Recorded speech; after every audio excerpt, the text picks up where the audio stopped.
Beredar kabar Presiden Amerika Serikat Donald Trump yang baru saja dilantik sedang mempertimbangkan relokasi atau pemindahan 2 juta warga Gaza Palestina ke Indonesia pasca gencatan senjata antara Israel dengan Hamas. Relokasi itu dilakukan selama proses pembangunan kembali kawasan Gaza yang dihancurkan oleh Israel.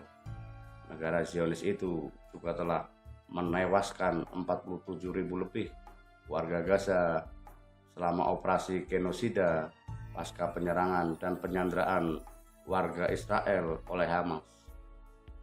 Pernyataan Presiden Trump belum dapat dikonfirmasi.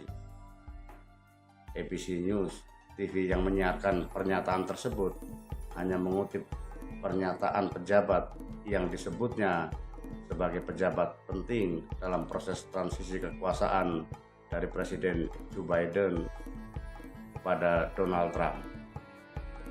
Kementerian Luar Negeri Indonesia juga telah merespon beredarnya kabar tersebut. Kemenlu menegaskan Indonesia tetap pada posisi wilayah Gaza adalah bagian tak terpisahkan dari negara Palestina dan harus diduduki oleh warga Palestina. Segala upaya memindahkan warga Gaza tidak dapat diterima. Upaya untuk mengurangi penduduk Gaza hanya akan mempertahankan pendudukan ilegal Israel atas wilayah Palestina dan sejalan dengan strategi yang lebih besar yang bertujuan untuk mengusir orang-orang Palestina dari Gaza.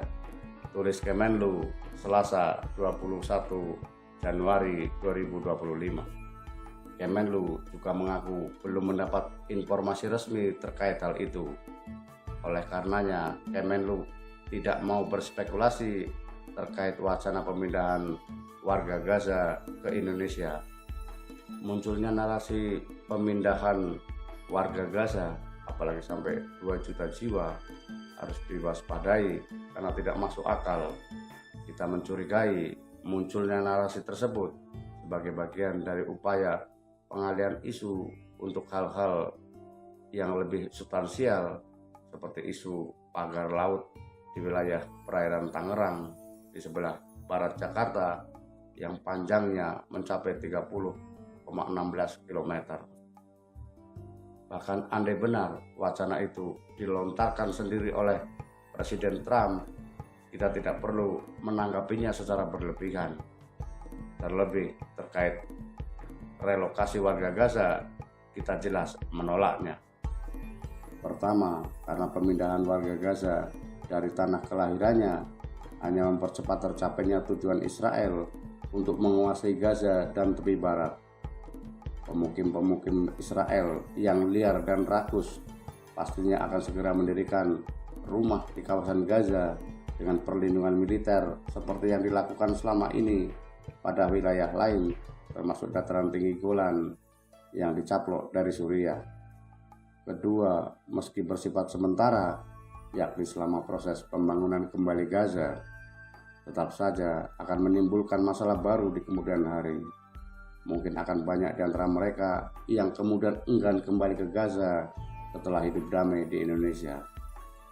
Ketiga, dukungan rakyat Indonesia sebagaimana diamanatkan oleh Undang-Undang Dasar 1945 adalah terbentuknya negara Palestina.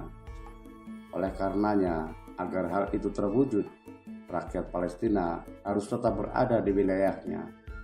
Jika wilayah tersebut kosong, apalagi sudah diduduki oleh pemukim liar Israel, tentunya perjuangan bagi berdirinya negara Palestina akan semakin jauh dari harapan kita bersama. Saya mengapresiasi gerak cepat Kemenlu menanggapi pemberitaan yang bersumber dari NBC News. Sebab jika dibiarkan, berita semacam itu akan berkembang liar dan ujung-ujungnya digunakan untuk tujuan politik di dalam negeri. Bahkan membuat tudingan miring pada pihak-pihak yang selama ini berpatokan pada amanat konstitusi. Oleh karenanya, dengan alasan-alasan seperti di atas, maka meski saya selalu berada di belakang rakyat Palestina yang sedang memperjuangkan kemerdekaan bangsanya, saya jelas tidak setuju, bahkan menolak dengan keras wacana tersebut. Saya lebih senang menyeru kepada negara kita untuk terus menggalang dukungan diplomatik guna mewujudkan terbentuknya negara Palestina sambil memberikan bantuan kemanusiaan ke Gaza dan wilayah terdampak lainnya. Demikian teman-teman, terima kasih, tetap stay di channel saya. Sampai jumpa lagi.